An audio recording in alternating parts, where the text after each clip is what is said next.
जब जम्मू कश्मीर के पहलगाम में 22 अप्रैल को 26 निर्दोष लोगों की जान गई तो पूरी दुनिया सन्न रह गई थी। लेकिन अब इस आतंकी हमले का असर सिर्फ घाटी तक सीमित नहीं रह गया। ये मामला भारत पाकिस्तान के बीच एक कूटनीतिक युद्ध का चेहरा बन चुका है और अब इस युद्ध में कूद पड़ा है रशिया और खुद राष्ट्रपति व्लादिमीर पुतिन। नमस्कार, मैं उत्कर्ष प्रताप सिंह और आप देख रहे हैं TV9 भारतवर्ष।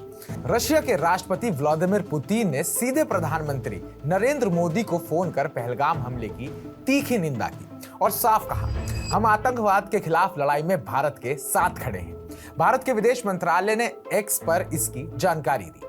क्रेमलिन के बयान में कहा गया कि भारत और रूस के संबंध विशेषाधिकार प्राप्त रणनीतिक साझेदारी पर आधारित है और किसी बाहरी दबाव से नहीं डिगेंगे। प्रधानमंत्री मोदी ने इस मौके पर पुतिन को रूस की विक्ट्री डे की शुभकामनाएं भी दी और उन्हें साल के अंत में भारत में होने वाली द्विपक्षीय बैठक के लिए न्योता दे दिया, जिसे पुतिन ने स्वीकार कर लिया।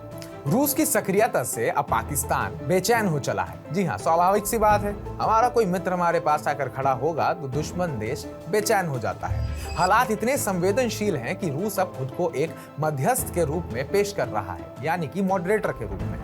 रूस के विदेश मंत्री सरगेई लावरोव ने पहले पाकिस्तान के विदेश मंत्री मोहम्मद इशाक डार और फिर भारत के विदेश मंत्री एस जयशंकर से बातचीत की। रूस ने शिमला समझौते और लाहौर घोषणा पत्र का हवाला देते हुए भारत पाकिस्तान के बीच शांतिपूर्ण समाधान का आह्वान किया, पर पाकिस्तान के सुर तो कुछ और ही कहते हैं। हमेशा की तरह पाकिस्तान कब सुधरने वाला है? पाकिस्तान के रक्षा मंत्री ख्वाजा आसिफ ने तो हद ही कर दी। रूसी एजेंसी को दिए इंटरव्यू में उन्होंने कहा, जांच होनी चाहिए कि मोदी झूठ बोल रहे हैं या सच। उनका दावा है कि सिर्फ बयानबाजी से काम नहीं चलेगा, सबूत होने चाहिए कि पाकिस्तान इस हमले में शामिल है या नहीं। यानी उल्टा चोर अब कोतवाल को डांट रहा है। 4 मई को पाकिस्तान ने संयुक्त राष्ट्र सुरक्षा परिषद यानी कि UNSC में पहलगाम हमले को लेकर एक बंद कमरे की बैठक बुलवाई। पाकिस्तान की मंशा थी कि वो भारत पर फॉल्स फ्लैग ऑपरेशन का आरोप लगा पाए, यानी कि भारत ने खुद हमला कर पाकिस्तान को बदनाम किया।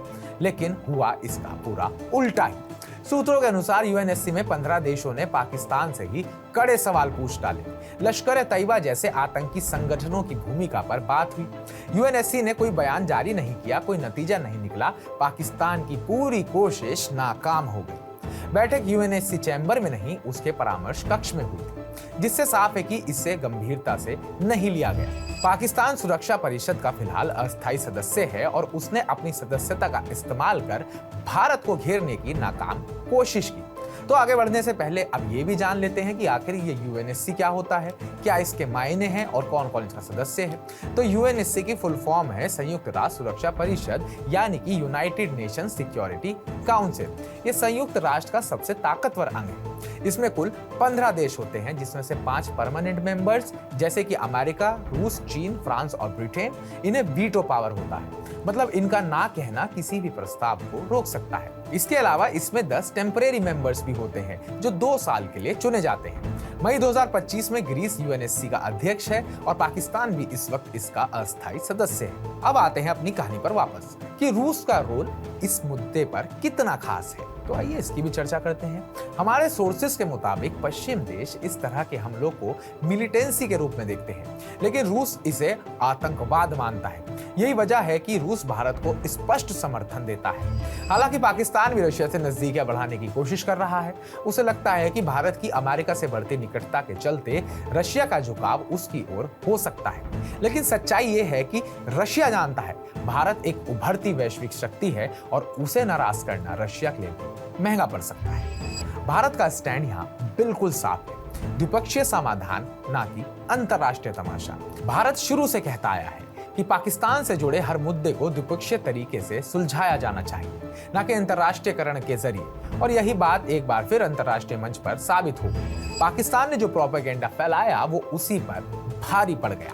पहलगाम हमले ने सिर्फ 26 जानें नहीं ली, बल्कि पाकिस्तान के अंतरराष्ट्रीय साख को भी जख्मी कर दिया है, जो पहले से ही बहुत जख्मी है। रूस का झुकाव भारत की ओर है। UNSC में पाकिस्तान की पोल खुल चुकी है और वैश्विक मंच पर भारत फिर एक बार मजबूत और शांतिप्रिय ताकत के रूप में उभरा है। अब देखना यह है कि पाकिस्तान अपनी अगली चाल क्या चलता है, लेकिन इतना तय है, इस बार बाजी भारत के हाथ लग चुकी है। इस पूरे मुद्दे पर आपका क्या कहना है? रशिया भारत के संबंधों को लेकर आपकी क्या राय है और पाकिस्तान के बारे में आपके क्या विचार हैं?